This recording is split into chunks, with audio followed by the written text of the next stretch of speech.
po mga ma'am sir, dito po ako sa bayan ng Balongaw. Ayan, may sisilipin ako dito, residential farm lot. Pwedeng magtanim ng palay, gulay, tapos mga mais dun sa likod. Ito may fish pan siya malaki. Ayan.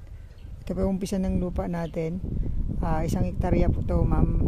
Pa ganun, rectangular shape. Tapos hanggang dun sa ating sasakyan. Yan ang frontage niya.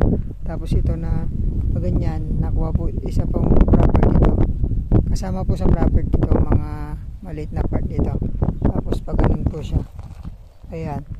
So yan, electric power meron po dito. Internet meron din. Yung tubig po ay ano lang, deep well.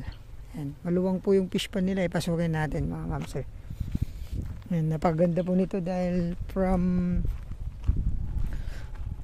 main road to nasa 6 to 7 kilometers. Tapos from Tiplex mga 20 to 25 minutes ang travel from Tiplex. Tapos SM Rosales.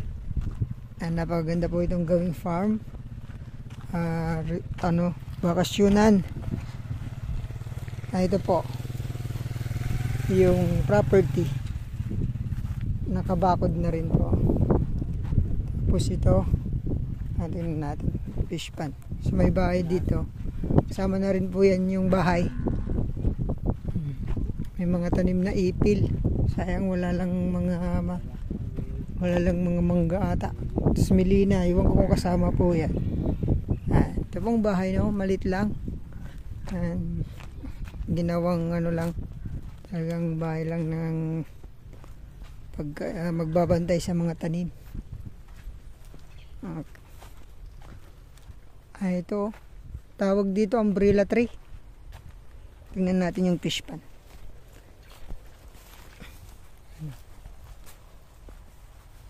Umbrella tree, pwedeng mag-adjust yung bahay dito para malilim. Tapos siniguelas. Ayan po ang luwang po ng ang luwang ng fish pan nila. May laman na ata. Ayan mukhang may tilapia na. Ang luwang. Ayan. Kasama na siguro yung mga milina na, kasi yung bakod na lalabas na. Ayan, may milina din. Tara po sa likod, tingnan po natin. Pwedeng magdagdag tayo dito ng fruit bearing trees. Mga mangga, yung mabibilis, yung mga katimon, gano'n. Ito ba dala na, bro? Ayan, so pasilipin lang natin yung sa likod. Pero ito ang ganda, ang laki na. Mayroon na rin palang poso. So tubig meron na, pwedeng pakabitan niya ng kuryente para yung tubig mas malakas. So 1 hektarya mahigit na, bro. 1 hektar mahigit po ito. Papasin ko yung titulo kasi dinaanan naman yung seller, wala siya. Ayan, hanggang dun. Dumikit sa pader. Ayan, dumikit sa... Ayan. Ang ganda pala So rectangular siya talaga. Ayun, hanggang dun sa pader yung dulo niya. Taas pa yung property So yun, wala pong baha dito mga ma'am sir. Ay, may tanim sila na palay ngayon. May sarili silang puso para sa patubig. Kasi medyo mataas dito na part. Ito ang pinakamataas na part dito sa bayan ng Balongaw. Walang baha. Kasama pa mga milina doon sir. Bayabas meron pa.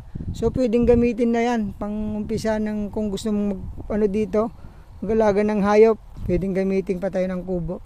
Maganda pa po to sa yung sabong, yung mag-alagaan ng manok panabong. Ayan. Ayan, ang ganda po nito. Mga ma'am sir, kulang lang sa fruit bearing. Langka, meron tayong langka. Tapos ito prutas na to. Nakaupo sa tasa, gano'n yata ito Ayan, silipin natin po rito mga ma'am sir. Ayan, so ang ganda po. Ang frontage nito maluwang. Ngayon yung bakod pag ganun. Ayan, ang ganda po nito, mga 1 hektarya.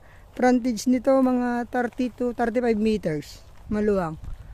So pwede pang mag-improve to dahil tutok ng kalsada, barangay road.